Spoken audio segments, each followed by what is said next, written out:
રાપર સરકારી હાઈસ્કૂલ ખાતે કાનૂની શિક્ષણ શિબિરનું આયોજન કરવામાં આવ્યું. રાપર આજરોજ રાપર સરકારી હાઈસ્કૂલ ખાતે રાપર તાલુકા કાનૂની સેવા સમિતિ, રાપર પોલીસ તથા સરકારી હાઈસ્કૂલના સંયુક્ત ઉપક્રમે કાનૂની જાગૃતિ કાર્યક્રમ યોજાયો હતો, જેમાં રાપર તાલુકા કાનૂની સેવા સમિતિ તથા સિવિલ જજ એમ પાટડિયા, કેએમ ગઢવી, જિલ્લા માધ્યમિક શિક્ષણાધિકારી સંજયભાઈ પરમાર, રાપર પોલીસના સંયુક્ત ઉપક્રમે કાનૂની જાગૃતિ કાર્યક્રમનું આયોજન વિદ્યાર્થીઓને બાલ વિવાહ, સાયબર ક્રાઇમ, અંધશ્રદ્ધા જાગૃતિ, પોક્સો અંગે માહિતી, વ્યસન મુક્તિ તથા જુદા જુદા પ્રકારની માહિતી આપવામાં આવી હતી. આ અંગે આચાર્ય એચ.કે. વાજાએ જણાવ્યું હતું કે રાપર સરકારી હાઈસ્કૂલના 450થી વધારે વિદ્યાર્થીઓને તાલુકા કાનૂની સેવા સમિતિ રાપર અને રાપર પોલીસ સ્ટેશન કાનૂની માર્ગદર્શન શિબિર એડવોકેટ ગીતાબેન ઠાકોર, આચાર્ય એચ.કે. વાજા, રાપર પોલીસ સ્ટેશનના સ્ટાફ દ્વારા આપવામાં આવ્યું હતું. સરકારી હાઈસ્કૂલનો સ્ટાફ અને ધોરણ 9થી 12ના વિદ્યાર્થીઓ જોડાયા હતા.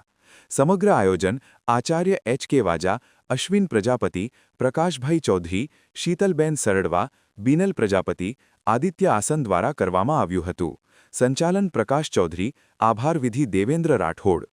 જિલ્લા શિક્ષણાધિકારી કચેરી ભુજ, માન્ય ડીઓ સાહેબ સંજયભાઈ પરમાર સાહેબ, રાપરના પીઆઈ શ્રી જે.બી. બુબડિયા સાહેબ અને રાપર સિવિલ કોર્ટના જજ શ્રી એમ પાટડિયા સાહેબ અને કેએમ ગઢવી સાહેબના માર્ગદર્શન નીચે આજરોજ અમારી સરકારી ઉચ્ચતર માધ્યમિક શાળા રાપર ખાતે વિદ્યાર્થીઓમાં કાનૂની બાબતોમાં જાગૃતતા કેળવાય, બાળ લગ્ન, અંધશ્રદ્ધાઓ, કુરિવાજો દૂર થાય અને વિદ્યાર્થીઓમાં કોઈપણ પ્રકારના કાનૂનમાંના સંઘર્ષમાં ન આવે અને સાયબર ક્રાઇમ કઈ રીતે અટકાવી શકાય, આવા તમામ વિષયોને ધ્યાને લઈ અને બેન શ્રી ગીતાબેન ઠાકોર, એડવોકેટ શ્રી તાલુકા રાપર કાનૂની સેવા સમિતિના એ જોડાયેલા હતા. સાથે પીઆઈ શ્રીના માર્ગદર્શન નીચે મહેન્દ્રભાઈ વાઘેલા